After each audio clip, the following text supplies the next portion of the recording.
বোনকে বিয়ের একদিন পরে বাসা নিয়ে চলে আসলাম। যাই হোক, আমি ভিডিও আপলোড করতে করতে অনেক দেরি হয়ে গেল। তো হ্যালো এভরিওয়ান, আসসালামু আলাইকুম, welcome back to my another blog video. আমার আরোহী মিম পেজে আপনাদের সবাইকে ওয়েলকাম। আপনারা সবাই কেমন আছেন? আসার পর থেকে কাজ কাম শুরু। নতুন জামাই এসেছে, ফলমূল থেকে শুরু করে শরবত, সাথে ভাজা পোড়া যত রকমের আছে সবকিছু আজকে বিকালের নাস্তা দিব জামাইকে। এখানে আব্বু নিয়ে আসছিল পুরি, আর পুরির সাথে ছিল কাসুন্দি। সেগুলো এখন একটা চামচ দিয়ে সুন্দর করে তুলে দিচ্ছি। আর আমি যেহেতু আসার পর রেডি সেডি হয়েছিলাম, সো এই কারণে একটু ভিডিও ক্লিপ করে নিছিলাম, এটুকুই। তারপর এখন যেগুলো ফলমূল আছে সেই ফলমূল গুলো এখন কাটতে হবে। এদিকে আম্মু কাটতেছিল, আমি বসে বসে দেখতেছিলাম। কিন্তু শুধু বসে থেকে দেখলেই তো আর হবে না, একটু তো কাজ করতে হবে। দেন এখানে আমি কমলা এখন চোচা ছাড়িয়ে নিচ্ছি, কমলা দিব। তার সাথে আমার আব্বু অনেক বড় বাঙ্গি নিয়ে আসছে। আর এই বাঙ্গি আপনার কে কে খাচ্ছেন অবশ্যই আমাকে কমেন্টে জানাবেন। বিকালের দিকে আমার দাদির মন চাইলো নতুন জামাইকে পিঠা বানাইয়া খাওয়াবে। এই যে আমরা যে পিঠা খাই বাসায় রেগুলার বললেও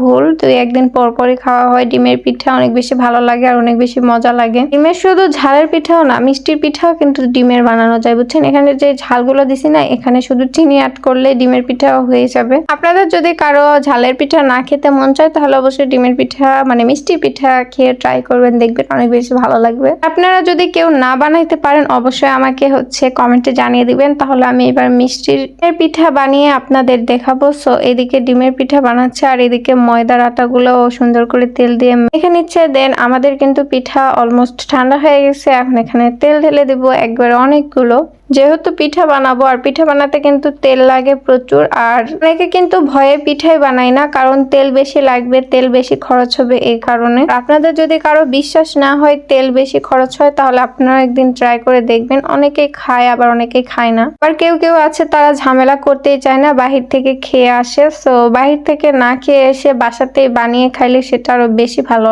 আমার রান্নার ভিডিও অনেকেই দেখে, অনেকেরই অনেক কিছু খেতে মন চায়। তাহলে যাদের যাদের খেতে মন চায় তারা আমাকে কমেন্টে জানিয়ে দিন, আমার বাসায় একদিন করে দাওয়াত দেবো, আপনারা এসে খেয়ে যায়েন। তারপর এখানে রাতের জন্য অনেক বড় বড় মাছ ভেজে নিছে আর এই মাছগুলো এখন ভুনা করবে সুন্দর করে। এই পাশে বিরিয়ানি রান্না করতেছে। যেহেতু আমাদের মাটির চুলায়, সেহেতু আমাদের কিন্তু দুইটা চুলায় আছে। সো দুইটা চুলা আছে, এই কারণে অনেক তাড়াতাড়ি রান্নাবাড়ি করা শেষও হয়ে যায়। আর এদিকে মাছ ভাজি করেছি। এই মাছটা বাটার মাছ, আর বাটার মাছ ভাজি খেতে কিন্তু অনেক বেশি মজা লাগে আর ক্রিস্পি ক্রিস্পি ভালোই লাগে।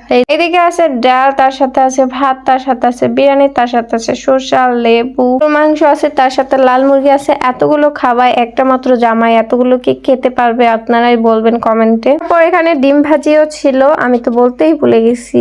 তো খাবার দেখে আপনারা লোভ করেন না, আপনারা বিয়ে করে ফেলেন, তাহলে আপনারাও এরকম মজার মজার খাবার পাবেন।